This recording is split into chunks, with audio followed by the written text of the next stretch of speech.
இந்த வீடியோவில் ஒரு ஆஸ்ட்ரேஜ் தன்னோட தலையை பூமிக்குள்ளே கொண்டு போய் வச்சுக்கிட்டு அது தானே யோசிக்குது, நான் ரொம்ப சேஃபாக தான் இருக்கேன், எனக்கு எந்த ஒரு டேஞ்சரும் இல்லைன்னு. பட் அது பின்னாடியே அதை பிடிக்கிறதுக்கு ஒரு சிறுத்தை வந்துட்டுருக்கு. ஒவ்வொரு அடி அந்த சிறுத்தை எடுத்து வைக்கும் போதும் இந்த ஆஸ்ட்ரேஜோட மரணன்றது ரொம்ப பக்கத்தில் வந்துக்கிட்டே இருக்குது. இந்த ஆஸ்ட்ரேஜ்க்கு அந்த சிறுத்தை எடுத்து வைக்கிற அடி சவுண்டு கேட்குது. அப்போ கூட இந்த ஆஸ்ட்ரேஜ் இன்னும் தன்னோட தலையை பூமிக்குள்ளே கொண்டு போய் கண்ணை மூடிக்கிட்டு நான் சேஃபாக தான் இருக்கேன், எனக்கு எந்த பிரச்சனையும் கிடையாதுன்னு தன்னைத்தானே நம்ப வைக்குது. இங்கே நம்ம ஒரு விஷயத்த தெளிவாக புரிஞ்சுக்கணும். அந்த ஆஸ்ட்ரேஜ் நினச்சிருந்தா அதோட ஒட்டுமொத்த உடம்பையும் பூமிக்குள்ளே கொண்டு போய் மறைச்சி தப்பிச்சிருக்கலாம். ஆனால் அது ரியாலிட்டியை அவாய்ட் பண்ணுது. ஆனால் ரியாலிட்டின்றது ரொம்ப கொடூரமான ஒன்று. அடுத்த செகண்டே அந்த சிறுத்தை பாஞ்சு அந்த ஆஸ்ட்ரேஜ் கழுத்தை பிடிக்குது. அப்போ கூட அந்த ஆஸ்ட்ரேஜ் தலையை வெளியில் எடுத்து போராட ட்ரை பண்ணவே இல்லை. கடைசியில் அந்த ஆஸ்ட்ரேஜ் செத்து போயிடுச்சு. இப்போ சொல்லுங்கள், அந்த ஆஸ்ட்ரேஜை கொன்னது சிறுத்தையா?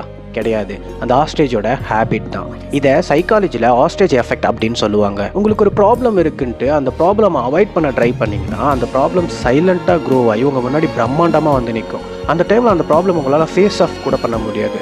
அதனால தான் சொல்கிறாங்க, உங்களுக்கு எவ்வளோ பயம் இருந்தாலும் சரி, உங்களுக்கு ஒரு ப்ராப்ளம் இருக்கப்போ அந்த பயத்தை தாண்டி அந்த ப்ராப்ளமை ட்ரை பண்ணி பாருங்கள். அந்த பயத்துக்கிட்டே உங்களுக்கு நிறையா பெனிஃபிட் கிடைக்கும். ஸோ உங்களுக்கு எதனா ஒரு விஷயத்தில் பயம் இருக்குது, அதை ஃபேஸ் பண்ண முடியலன்னு நீங்களாக நினைக்கிறீங்கன்னா அது உண்மையே கிடையாது. நீங்கள் அந்த பயத்தை தாண்டி அதை ஃபேஸ் பண்ணி பாருங்கள்.